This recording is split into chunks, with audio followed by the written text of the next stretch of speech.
Bismillahirrahmanirrahim. Alhamdulillahirabbil wassalatu wassalamu ala asyrafil anbiya'i mursalin wa ala alihi washabihi ajmain. Allahumma yassir wa la tu'assir wa tabikhir. Allahumma yassir wa la tu'assir wa tabikhir. Rabbi shrah li sadri wa yassir li amri wa hlul 'uqdatam min lisani yafqahu qawli. Amin ya rabbal alamin.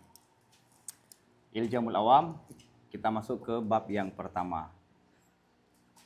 Pertanyaan yang diajukan oleh murid Imam Ghazali, bagaimana pandangan mazhab salafus salih terkait ayat-ayat ataupun hadis mutasyabihat. Taib.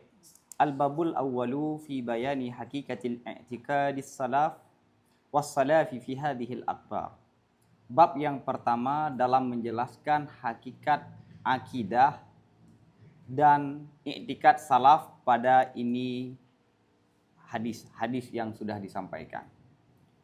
I'lam annal haqqa as-sariha alladhi la mara'a fihi 'inda ahli al-basairi huwa madhhabus salafi. Ketahui olehmu bahwa sungguh kebenaran yang jelas, kebenaran allazi yang tampak, yang tidak ada keraguan padanya, kebenaran menurut ulama-ulama yang basair, ulama-ulama yang alim, adalah mazhab salaf. Yang aku maksudkan adalah mazhab sahabat dan tabi'in.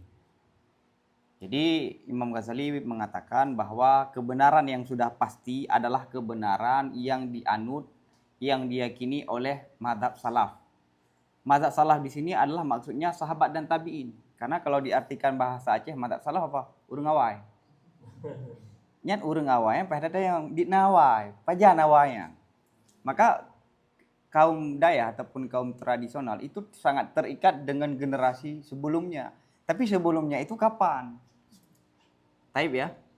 Jadi makna salaf di sini adalah sahabat dan tabi'in. Kenapa mazhab salaf ataupun mazhab sahabat dan tabi'in menjadi tolak ukur? Karena sahabatlah menyaksikan bagaimana Nabi interaksi dengan Al-Quran, menjelaskan Al-Quran. Dan tabi'inlah yang menyaksikan bagaimana para sahabat mengartikan dan menjelaskan maksudnya Nabi. Maka dua generasi ini menjadi tolak ukur mana pemahaman yang benar dan mana yang salah. Taib. Wa nahnu nuridu bayanahu wa bayanuhu burhanuhu. Dan di sini kami datangkan akan penjelasannya mazhab saleh, dan menjelaskannya mazhab saleh itu memberi dalilnya mazhab saleh, salafus salih. Fa aqulu hakikatu madhhabis salafi wa wal haqqu indana. Maka aku berkata, kata Imam Ghazali, hakikat esensi daripada mazhab salaf dan mazhab salaf Allah yang benar menurut kami itu anna kullaman balaghahu hadithun min hadhil ahadithi min awamil khalqi yajibu alaihi fihi sab'atu umurin. Bahwa sungguh tiap-tiap orang yang sampai akannya orang tersebut oleh satu hadis daripada hadis-hadisnya mutasyabihat, karena ini alif lam, ini hadis-hadis mutasyabihat dari kalangan awam manusia. Awam di sini siapa? Yang bukan pakar. Karena awam itu identiknya orang yang tidak memiliki ilmu, yang sering kita pakai makna awam. Sedangkan awam yang dimaksudkan oleh Imam Ghazali, nanti beliau akan jelaskan, semua yang bukan pakar. Misalnya dalam ilmu fikih, mutakallim, al-usul, ahli hadis, ahli tafsir dalam fikih itu awam dianggap. Walaupun di ilmunya, di majalnya dia menjadi seorang ilmuwan yang besar. Taib. Apa beliau katakan? Semua orang, siapa saja yang sampai satu hadis ataupun lebih dari satu hadis yang berkaitan dengan hadis-hadis yang mengarah kepada tasbih, penyerupaan Tuhan dengan makhluk, maka wajib terhadapnya 7 langkah. Ada 7 proses yang harus dia lakukan interaksi dengan hadis-hadis yang mutasyabihat. Yang pertama at-taqdis, yang pertama dia harus menyucikan bahwa Tuhan tidak serupa dengan makhluk. Summa tasdik, yang kedua dia percaya. Yang ketiga summal i'tirafu bil ajzi, yang ketiga mengakui ketidakmampuan. Nanti akan dijelaskan oleh Ghazali. 4 as-sukut, 4 diam. Summa al-kafu, kemudian yang kelima menahan untuk menafsirkan. Yang kedelapan al-imsak, hampir sama dengan makna al-kaf. Tsumma taslimu li ahli ma'rifah. Kemudian menyerahkan bagi ahli ilmu. Jadi kalau ada ayat-ayat ataupun hadis yang mutasyabihat, yang pertama sekali yang harus dilakukan takdis, yang kedua tasdik, i'tiraf, sukut, kaf, imsak, menahan dan menyerahkan persoalan ini kepada pakar. Ini bagi awam. Awam yaitu yang tidak pakar dalam persoalan ini. Bagaimana makna tasdik? Takdis. Amma takdisu fa'ani bihi tanziha Rabbi ta'ala anil jismiyati wa tawabi'iha. Adapun takdis, penyucian, fa'ani bihi, maka yang aku maksud dengan takdis itu membersihkan Tuhan daripada sifat-sifat benda dan yang mengikuti kepada sifat benda, warna, bentuk, arah. Karena setiap benda pasti ada arah, ya kan? Misalnya ini benda kan? Saya benda, ada arah nggak? Ada di depan kalian misalnya. Jadi tahap yang pertama sekali adalah membersihkan Tuhan daripada sifat-sifat jismiyah dan yang diikuti oleh sifat-sifat jismiyah seperti arah, warna, bentuk. Karena setiap benda pasti punya bentuk. Bisa nggak ada benda tapi nggak ada bentuk? Bukan benda namanya. Taib. Kenapa? Karena ini mustahil bagi Allah. Yang kedua, tasdik. Tahapan yang kedua, tasdik. Wa amma tasdiku fahwal imanu bima qala Allah sallallahu alaihi wasallam. Wa amma ma dzakarahu haqqun wa huwa fima qalahu sadiqun wa annahu haqqun 'alal wajhi alladhi qalahu wa aradahu. Adapun percaya dan dianya percaya ataupun tasdik itu beriman dengan sesuatu yang telah disampaikan akan suatu oleh Nabi sallallahu alaihi wasallam. Apa yang disampaikan oleh Nabi kita harus beriman, enggak boleh tolak. Wa amma ma dzakaru haqqun, dan sesuatu yang telah disebutkan oleh Nabi itu benar yang disampaikan oleh Nabi karena hadis, nggak boleh kita menolak hadis. Wa huwa fi ma qalahu sadiqun, dan Nabi dan dianya Nabi pada sesuatu yang telah Nabi sampaikan akannya sesuatu itu yang benar ya. Jadi Nabi menyampaikan ini berdasarkan wahyu itu benar. Wa annahu haqqun, dan bahwa sungguh hadis tersebut itu benar di atas cara yang Nabi jelaskan, Nabi sampaikan, wa aradahu, dan Nabi yang maksudkan. Dalam arti begini, Allah turun dari langit ke langit bumi misalnya, itu hadis. Pertama kita harus menyucikan Tuhan daripada yang namanya benda. Karena yang namanya turun pasti ada atas, ada bawah, dan ada benda. Maka Tuhan untuk turun dari atas ke bawah itu memiliki bentuk. Itu nggak mungkin, takdis dulu, menyucikan Tuhan. Tahapan yang kedua, bagi awam ya, ini bagi siapa? Min awamil khalqi. Kita harus menerima apa yang disampaikan oleh Nabi. Maksudnya pokoknya sebagaimana yang dimaksudkan oleh Nabi. Yang disampaikan oleh Nabi benar dan Nabi itu adalah jujur. Taib. Ini bagi awam. Wa ammal i'tirafu bil ajzi, dan adapun mengakui dengan ketidakmampuan, fahuwa ayyukirra bi anna ma'rifata muradihi laisa ala qadri taqatihi wa anna dzalika laisa min sya'nihi wa hirfatihi.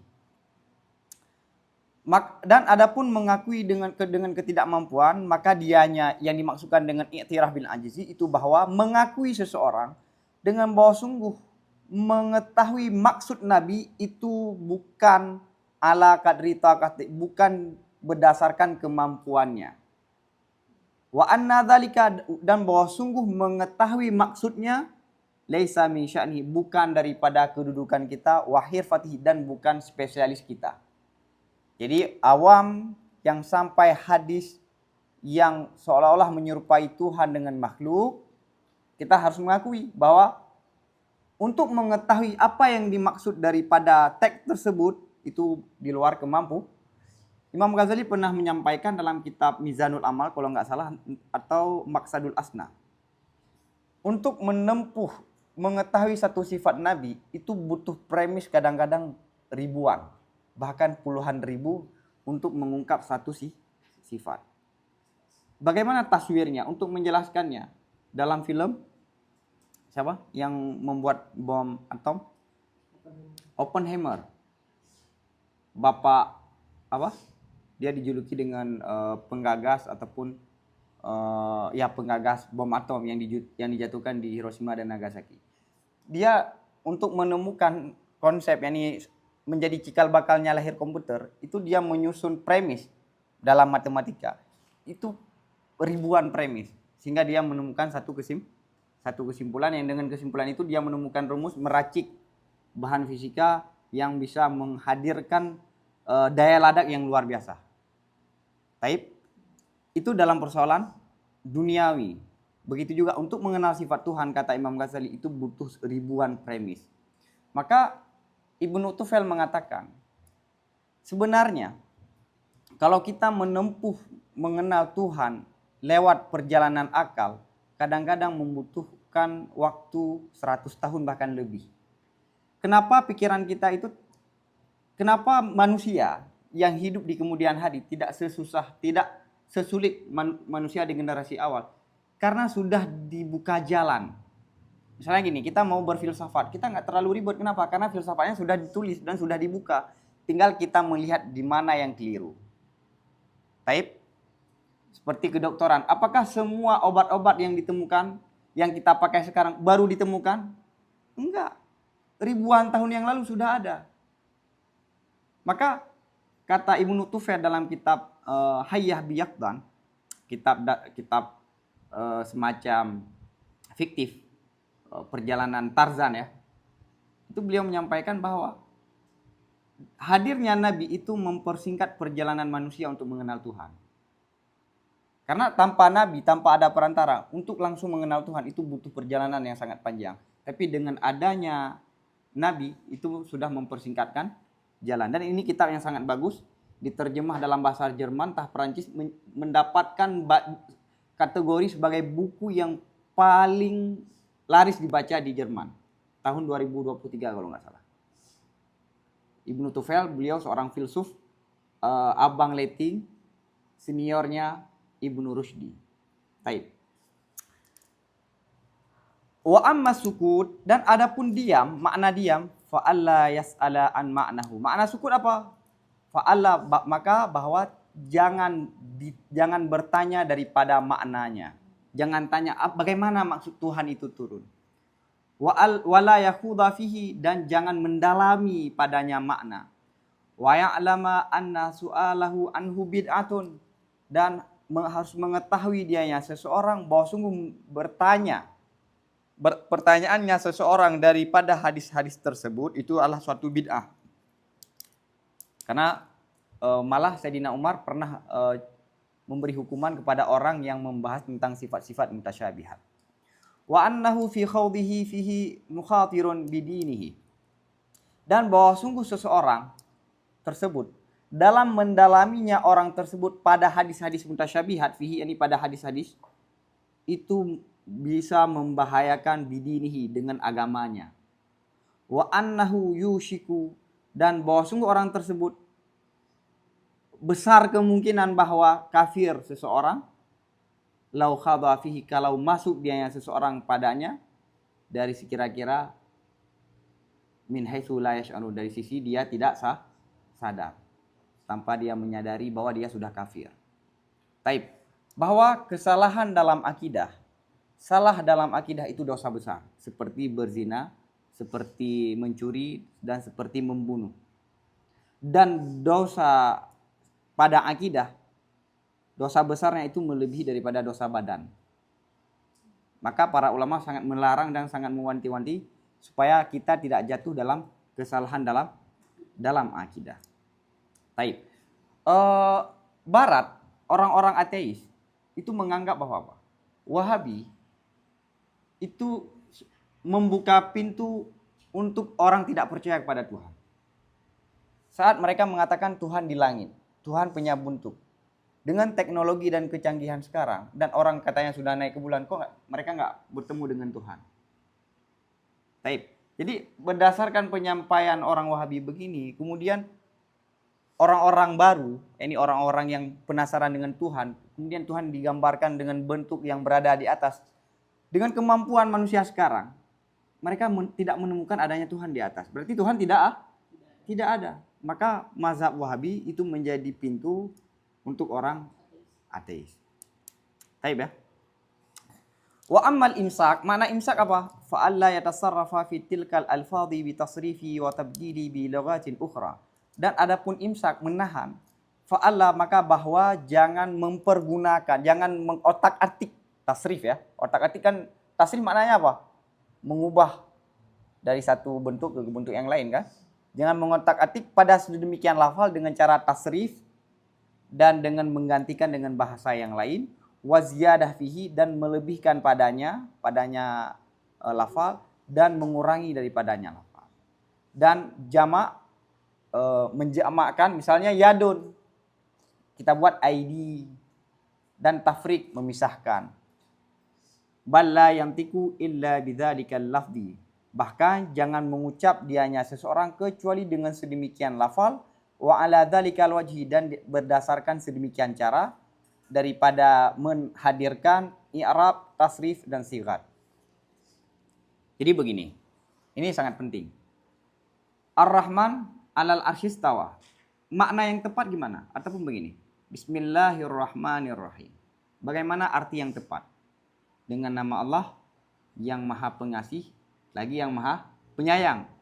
Ada sebagian ulama itu arti yang keliru. Karena yang tepat apa? Dengan nama Allah yang bersifat Rahman dan bersifat Rahim. Karena Rahman dan Rahim itu identik dengan kalbu, punya bentuk, punya hati. Iba, lemah. Iba itu kan lemah, kasihan. Maka para ulama berdasarkan mazhab Imam Al-Ghazali dan mazhab Ibnu Suraj, hadis-hadis yang mutasyabihat, hadis-hadis yang potensi salah dipahami, itu jangan diubah, jangan diartikan dalam bahasa yang lain, jangan diterjemahkan dalam bahasa yang lain. Paham? Ini mazhab Imam Ghazali dan mazhab Ibnu Suraj.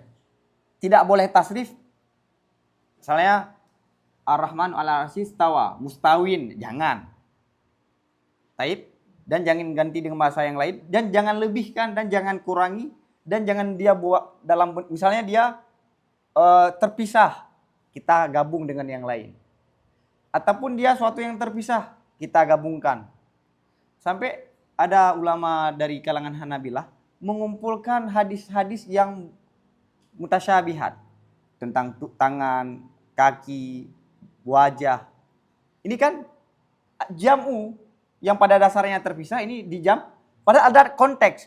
Konteks Rahmanu 'alal arsy istawa kapan? Setelah Tuhan menciptakan semuanya. Kemudian Tuhan, kalau diartikan ya, duduk di singgasana. Itu konteksnya apa?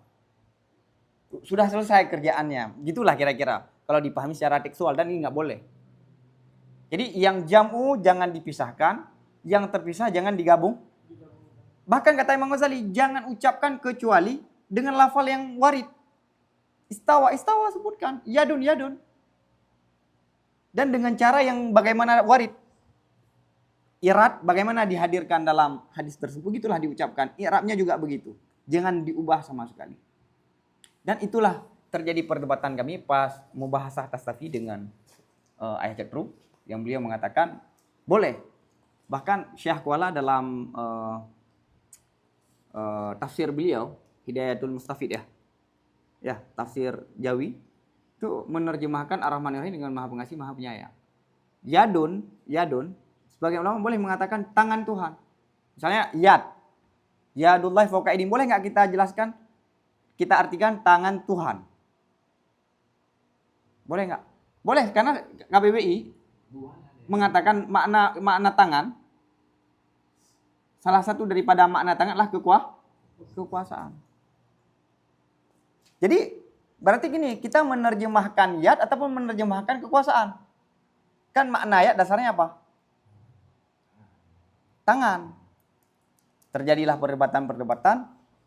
Kemudian saya berdiskusi dengan Ustadz Kiai Abdul Wahab Ahmad lewat via WA.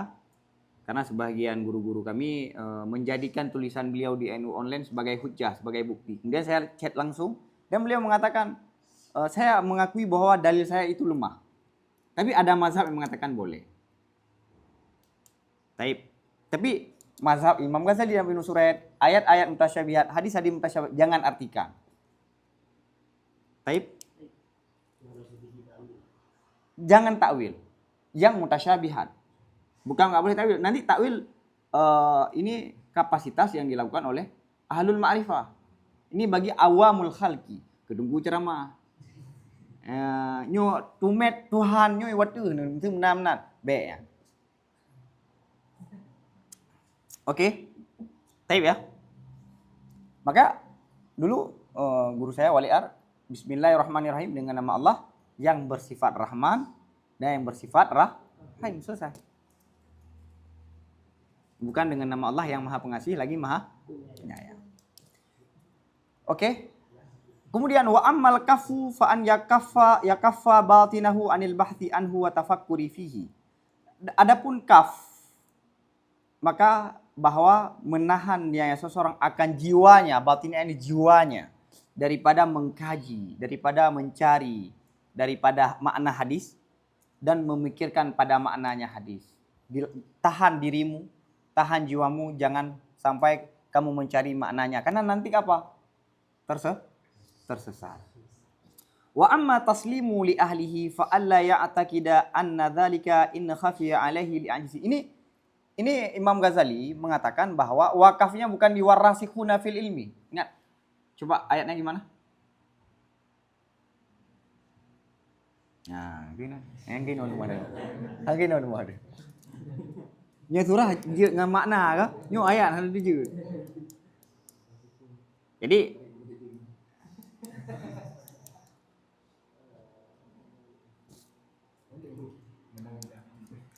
yakni makna taslim li ahlihi bagaimana? Adapun taslim menyerahkan kepada pakar, menyerahkan kepada apa? Fa'alla, maka bahwa jangan meyakini dia seseorang anna dzalika, bahwa sungguh sedemikian makna hadis yang mutasyabihan. In khafiya alaihi, jika tidak terungkap, khafiya itu kan tersembunyi, tidak terungkap. Jika tidak terungkap dianya makna terhadap dirinya, alaihi terhadap dirinya. Kenapa? Karena ketidakmampuan. Ingat. Jadi kita tidak bisa memahami makna mutasyabihat bukan tidak ada makna, tapi karena ketidakmampu. Seperti misalnya ada kitab Syamsiyah, Ghayatul Usul. Sulit bukan karena kitab sulit, tapi karena kita malas. Tapi masalahnya kemalasan kita sodorkan kita salahkan kitab. Ini kitab yang sangat sulit. Musosotinya ayam mufum. Padahal rawat mendang bao, kata dalam kitab. Jadi Allah yang apa? In khafiya alaihi, jika tidak terungkap terhadap dirinya, kenapa? Li'ajizi, karena kita tidak mampu. Tapi jangan sampai orang-orang lain kita kiaskan seperti ini. Faqad khafiya, maka sungguh telah tidak terungkap terhadap Rasulullah SAW ataupun terhadap para nabi ataupun siddiqin ataupun para wali. Kalau misalnya kamu tidak faham makna ini, jangan sampai kamu menduga Rasul juga tidak faham. Nah, realitas masyarakat Arab saat turun hadis ini dan ayat-ayat yanzilullah, tidak ada pertanyaan kepada Rasulullah. Ini gimana Rasulullah? Kenapa? Karena dia sudah diperkenalkan bagaimana Tuhan itu. Laisa kamitslihi syai'un. Maka saat ada ungkapan-ungkapan yang mengarah pada mutasyabih, emang nggak terpikirkan karena sudah mengenal tuh. Jadi secara tidak langsung dia akan membersihkan takdis. Kan tidak ada Iskal ini kapan? Kapan baru muncul pertanyaan-pertanyaan apa makna ayat? Apakah Tuhan punya bentuk? Itu di abad ketiga. Abad ketiga. Kenapa? Karena malakah bahasa itu sudah berkurang. Dan di abad itu lahirnya ilmu nahwu, ilmu saraf dan ilmu yang lain. Karena sijilliyah ataupun malakah penguasaan terhadap bahasa Arab secara asli itu udah mulai pudar. Taib ya. Fahadhihi sab'u wadha'ifa i'taqada kaffatus salafi wujubaha ala kullil awam. Maka ini 7 tugas yang diyakini oleh seluruh salaf akan wajibnya 7 tugas ini terhadap semua orang awam. La yanbaghi ayyudanna bis salafi al khilafu fi syai'in minha. Tidak sepatutlah bahwa diduga dengan salaf akan berbeda pendapat pada salah satu daripada 7 tersebut. 7 poin ini nggak ada seorang pun salaf, kata Imam Ghazali. Berbeda pendapat. Ini sepakat salaf fal nashraha wadhifatan. Maka hendaklah kami jelaskan akan 7 tugas tersebut, yakni wadhifatan satu persatu. Baik. Oke. Kita ambil satu contoh. Al-wadhifatul ula. Kita baca lanjut. Al-wadhifatul ula. Wadhifah yang pertama. Takdis, ya kan? Wa ma'nahu, makna takdis annahu idza sama'a al-yad wal isba'. Bahwa seorang apabila orang tersebut mendengar lafal yad dan lafal isba'. Ini jangan artikan, karena artikan sudah tabdil nanti kan? Padahal Imam Ghazali sudah melarang tabdil. Fi qaulihi sallallahu alaihi wasallam, pada sabda Nabi sallallahu alaihi wasallam, innallaha khammara tinata adama biyadihi arba'ina sabahan. Kemarin saya artikan khamar itu menutup. Pada dasarnya khamar itu menutup, karena khamar menutup akal, minuman khamar. Kemudian himar, ya kan? Kan himar menutup bagian wajah. Ini khamara ini bahwa sungguh Allah itu membuat mengadon, menghaya tanah Adam dengan dirinya, dengan biadihinya. Ini nggak boleh tabdil nih ya. 40 sabahan, 40 pagi, 40 hari lah. Inna qalbal mu'minin, bahwa sungguh hati orang beriman itu di antara 2 isba'. Di antara 2 jari, ini bahaya, ini nggak boleh. Di antara jari-jari, di antara asabi'nya Ar-Rahman. Fayambaghi an ya'lama annal yad tutlaku li ma'nain. Maka sepatutlah bahwa diketahui bahwa sungguh yad itu dipakai bagi 2 makna. Yang pertama harus kamu tahu, yad itu ada 2 makna. Ahaduhuma wa huwa al-wad'ul asliyu wa adwun murakkabun min lahmin wa admin wa asab. Salah satu daripada 2 makna yad, dan yang salah satu ini adalah makna asli, wabak asli, makna dasar ya.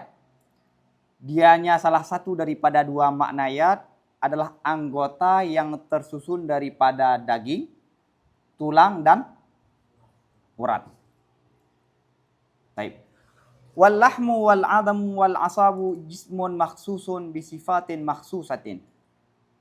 Daging, ya kan? Yang namanya tangan ya ada daging, ada urat, ada tulang. Daging dan tulang dan urat itu benda yang terkhusus dengan memiliki sifat secara terkhusus, ya kan? Memiliki corak masing-masing. Ya, kalau tulang ya keras. Wal jismu ibaratun an muqaddarin lahu tulun wa ardun wa amgun. Benda, yang namanya benda apa? Benda, wal jismu, benda adalah kata lain daripada suatu yang berbentuk. Yang bagi yang punya ukuran itu ada panjang, lebar, dan dalam. Setiap benda yang memiliki 3 dimensi, panjang, lebar, dan dalam, itu jismun. Yamna'u ghairahu min an yujada bihaitsu huwa illa an yatahanna an dzalikal makan. Yang mencegah, melarang ataupun mencegah, jangan melarang. Melarang identik seolah-olah perintah. Mencegah suatu benda akan benda lain. Ini sebelum saya jelaskan. Ini benda ini. Di gelas ini bisa nggak letak gelas lain di posisi yang sama? Enggak, Pak. Dia di samping. Kecuali gelas ini dipindahkan, baru bisa letak benda yang lain. Ini maksudnya yamna'u ghairahu, mencegah suatu benda akan benda lainnya. Daripada makna dicegahnya dari mana? Daripada bahwa berada dianya yang lain, benda yang lain, bihaitsu huwa, di tempat dianya benda yang pertama. Ini bihaitsu, haisu bermakna darah makan. Taib. Di tempat dianya benda yang pertama. Maksudnya apa? Benda yang pertama ini melarang ataupun mencegah benda yang lain letak pada posisi benda yang pertama. Kecuali baru bisa berada pada benda yang pertama, an yatahanna, bahwa dia berpindah daripada dianya benda yang pertama dari sedemikian maka. Taib ya. Ini paham ya? Itu yang namanya benda. Simple. Benda itu adalah yang punya ukuran. Ukuran apa? Dalam, panjang dan lebar. Selesai. Maka tangan, makna tangan yang anggota tubuh itu memiliki ukuran, ada panjang, ada lebar dan ada dalam. Waqad yusta'aru hadzal lafdhu anil yad. Kadang-kadang dipinjamkan akan ini lafal apa? Yad bagi makna yang lain. Laisa dzalikal makna bi jismin aslan. Yang tidaklah sedemikian makna itu dengan bentuk, identik dengan bentuk sama sekali. Ada juga makna yad dipakai lafal yad ke makna yang tidak identik dengan bentuk. Contohnya apa? Kama yukal, sebagaimana dikatakan al-baladu fi yadil amir. Negara itu pada tangan raja misalnya. Enggak, dalam kekuasaan raja. Misalnya ada seorang raja telah merebut. Misalnya Al-Qassam ataupun Hamas sudah merebut Israel misalnya. Berarti Israel sekarang fi yadil Hamas. Mana fi yadil Hamas apa? Dalam kekuasaan. Fa inna dzalika mafhum. Maka bahwa sungguh sedemikian, ini negara itu pada kekuasaan seorang raja, itu bisa dipahami. Wa in kanal amiru maqtu'al yad, sekalipun adalah raja enggak ada tangan misalnya. Tapi enggak ada orang yang mikir negara itu di tangan raja. Enggak mungkin raja pegang negara. Baik, ke depan lagi. Fa'alal ami wa ghairil ami ayyatahaqqaqa qat'an wa yaqinan. Maka terhadap awam dan yang bukan awam itu bahwa memastikan secara pasti dan harus meyakini apa yang harus dia pastikan, anna Rasulullah sallallahu alaihi wasallam lam yurid bidzalikal lafzi jisman huwa adwun murakkabun min lahmin wa damin wa admin. Bahwa sungguh Rasulullah sallallahu alaihi wasallam itu tidak bermaksud dianya Rasulullah dengan sedemikian lafaliyat akan bentuk yang jisim, benda, yang benda itu adalah anggota yang tersusun daripada daging, darah dan tulang.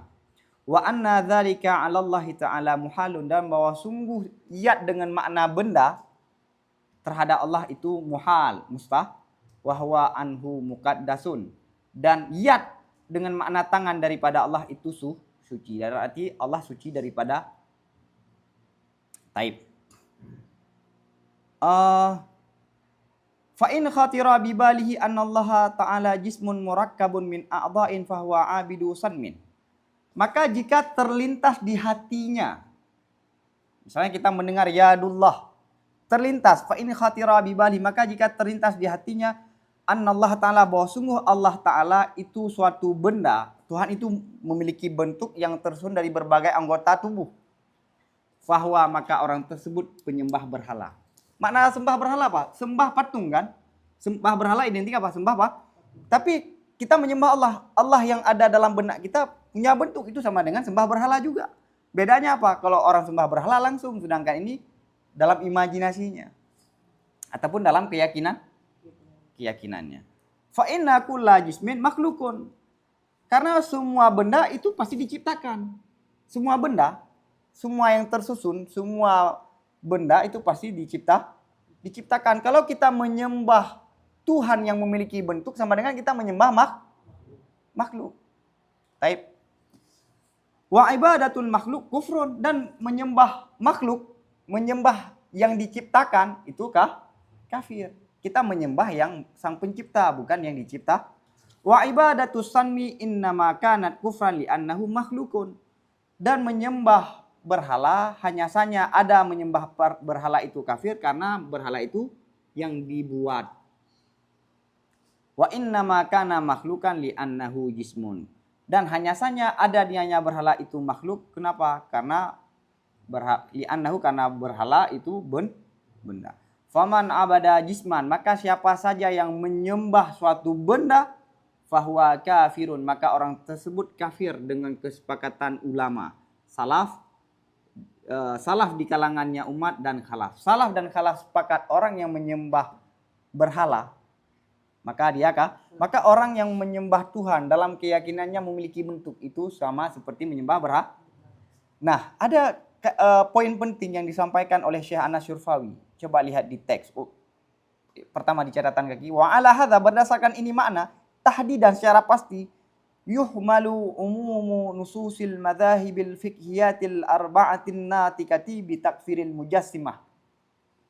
Berdasarkan ini makna secara pasti, ditakwilkan, dihamalkan umum secara keseluruhan teks 4 mazhab yang mengucapkan dengan mengkafirkannya Mujassimah. Ada orang tanya kepada sebagian ulama, Wahabi itu kafir? Kafir, kenapa? Dalam fikih kita mengatakan siapa? Mujassimah itu kah? Makna Mujassimah itu kafir apa? Dia menyembah Tuhan yang dalam benaknya memiliki bentuk, yang bentuk itu diciptakan. Ya kan? Yang memiliki bentuk, setiap bentuk pasti diciptakan, dibuat. Maka menyembah yang dibuat sama dengan menyembah berhala. Kenapa? Karena berhala juga dibuat. Sama dengan dia menyembah berhala, kafir apa enggak? Kafir. Pertanyaannya, Wahabi meyakini begitu enggak? Hah? Lazimul mazhab itu makan tidak terlintas dalam pikirannya. Saya diceritakan oleh Syekh Mustafa. Syekh Mustafa bin Nabi, beliau Wahabi. Dan murid-murid yang duduk belajar di depan beliau itu dasarnya Wahabi. Sepanjang mereka di dalam keyakinan Wahabi, tidak pernah terlintas dalam pikiran mereka, Tuhan itu punya bentuk, punya arah enggak. Tapi karena sudah menjadi identitas Wahabi apa? Begini, tidak ada takwil, tafwid. Maka kalau berhadapan dengan Asy'ariyah ataupun Maturidiyah, kita tetap berdialog. Paham? Jadi banyak Wahabi mengatakan Ar-Rahmanu 'alal 'arsy istawa. Kamu meyakini enggak Tuhan itu punya? Enggak. Ada juga yang meyakini. Tapi ini berdasarkan pengalaman-pengalaman Wahabi yang sudah taubat, tidak meyakini. Paham ya? Jadi makna teks-teks dalam fikih yang mengatakan orang Mujassimah itu kafir dengan pengertian tadi, tidak langsung. Sawa'un kana dzalikal jismu kathifan kal jabali summis silabi, baik adalah sedemikian benda itu benda yang padat seperti gunung, asumi yang keras lagi yang padat lagi yang keras, ataupun latifan ataupun yang tipis seperti udara dan air, ya kan? Dia benda tapi yang latif. Wasaun kana mutliman, baik ada dianya benda itu yang gelap seperti bumi. Bumi dasarnya gelap kalau tidak ada cahaya dari matahari. Au musyrikan kasyamsi wal kamari wal kawakibi, ataupun memberi cahaya seperti matahari, bulan dan bintang. Au musyifan la launa lahu kal hawa. Au musyifan apa maknanya? Hah? Bersih, bersih, bening. Yang tidak ada warna baginya seperti udara. Au aziman, ataupun benda itu besar seperti arash dan kursi, ataupun kecil kadzarrah, dzarrah itu benda yang paling kecil. Au jamadan, ataupun jamad seperti batu. Au hayawanan, ataupun hayawan seperti manusia. Fal jismu sinmun, maka benda itu adalah berhala.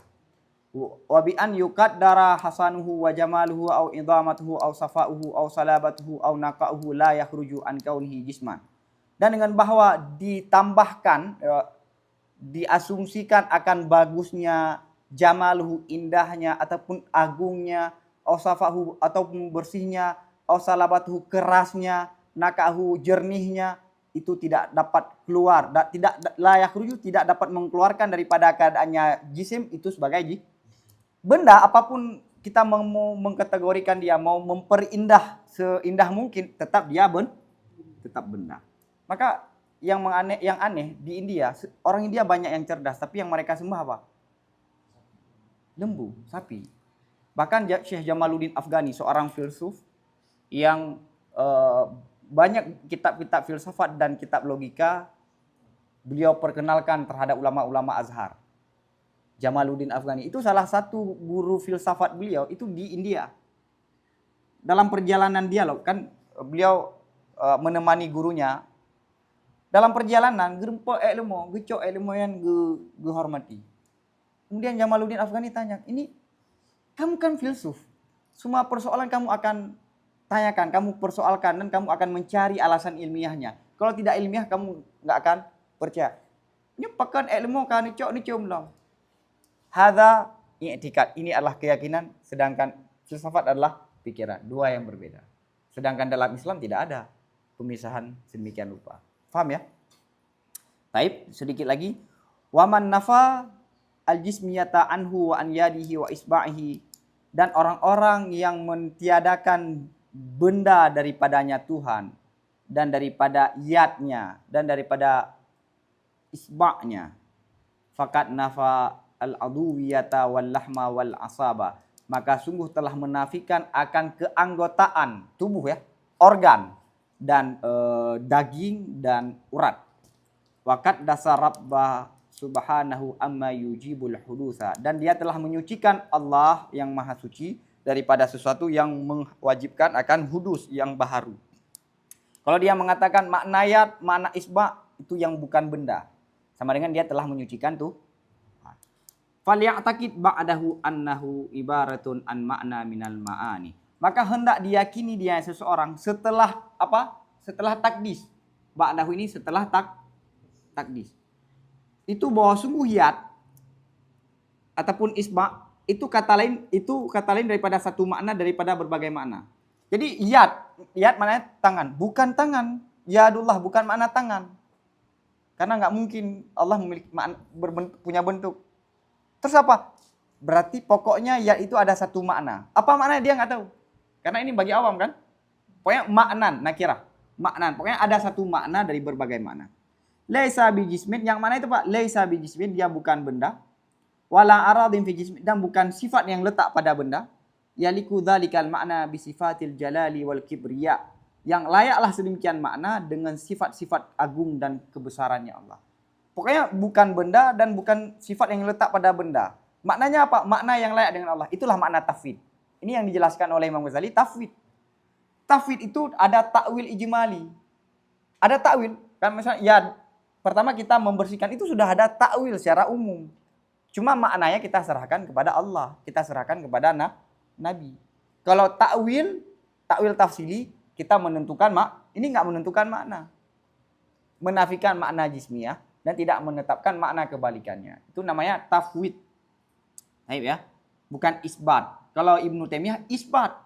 Kalau kita fa in kana la yadri dzalikal makna, maka jika ada dianya orang tersebut tidak mengetahui sedemikian makna, dia tidak tahu apa maknanya. Terus ya udah, yad itu bukan tangan. Terus apa maknanya? Dia tidak tahu. Wala yafhamu kunha hakikatihi, dan dia tidak paham hakikat. Kunha itu hakikat daripada hakikatnya tangan. Falaisa alaihi fi dzalika taklifun alai aslan. Maka tidak di atasnya pada memahami makna itu tanggung jawab sama sekali. Nggak ada taklif, kita nggak diberi tanggung jawab oleh Allah untuk mengetahui makna daripada ayat-ayat ataupun hadis mutasyabihat. Fa ma'rifatu ta'wilihi wa ma'nahu laisa biwajibin alaihi. Maka mengetahui takwil hadis-hadis mutasyabihat, makna hadis-hadis mutasyabihat itu tidak wajib terhadapnya, bal wajibu alaihi alla yakhudha fihi.